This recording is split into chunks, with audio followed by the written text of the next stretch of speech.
Greater Good Radio. Connect, learn, heal, and grow. And actually, it's interesting. I predicted that even though I was going to cut my work hours down substantially, I predicted that because of these changes, my business would thrive. In other words, do a lot better, not just a little better, but meaningfully better. And I was right. Back in 2020, I made the decision to go 50-50. So I don't know if I told you about that, but basically what I did was when I turned 50, I said, I got to totally rearrange things. And now 50% of my 24-hour day is dedicated to health. Of 24 hours or just the waking hours? Of the 24 hours, half of it, which includes sleep, is dedicated to health strictly. And in that 12-hour period, there is no business that happens unless I dream something business-related, which I can't help.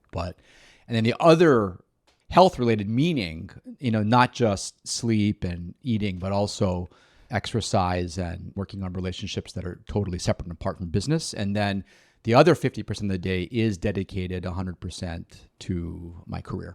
How many hours of sleep would that be? I get 8 hours? I get about 8 hours of sleep. Mm-hmm. I rarely get 8, but I average about 7.5 hours of sleep. And so that gives me another 4.5 hours, right, for the other two areas. And so I'm pretty strict about it. Starting over 3 years ago, that's when I began doing it. Wait, so what would this qualify as then? Which bucket does this qualify as? Well, this qualifies as part of my 12 hours of work because it's during the time that I do work. And since you and I are talking about, I think partially about Black Sand and Kobayashi Group, it's work related. Oh, interesting. You know what'd be interesting is at the end of it, you went, okay, you know what? That was like this percentage work, this percentage health. Yeah.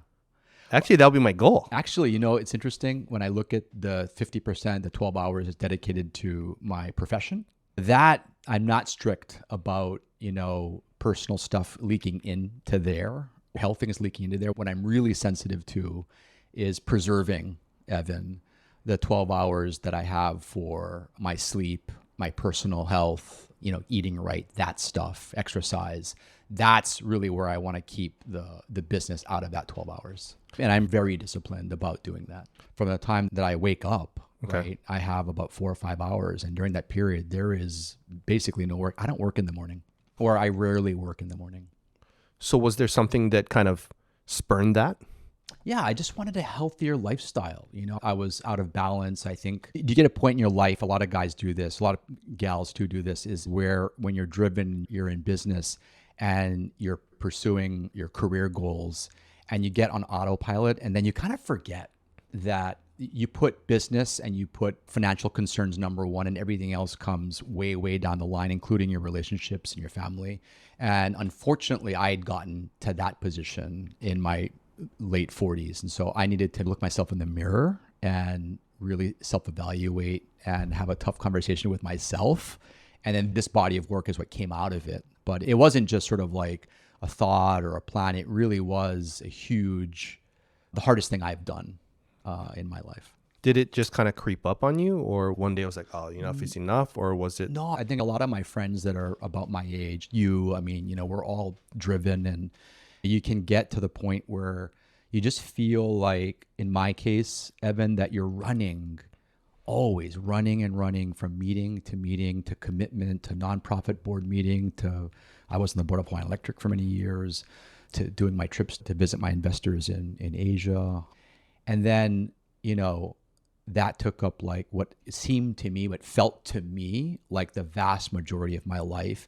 And then like the really, really important parts of my life were like leftovers. Like they were like the appetizers, not the main course. And so what I had to do is I had to reverse that. So it's actually super challenging. It's not as easy as just saying that and then doing it. You got to really put together like a game plan. And, I had someone that I worked with, a therapist, about, how to put that together and still visit with her and talk it through. But I've seen a lot of good come out of it. There's a lot of factors that go into that, but, investing more in sort of being focused really mainly on my physical health, mental health, to some extent, spiritual health, meditation. That stuff really pays a lot of dividends, or has paid a lot of dividends for me. If you resonate with Greater Good Radio, please join our community at www.greatergoodradio.com, where you can get access to exclusive content and offerings. Hope to see you soon.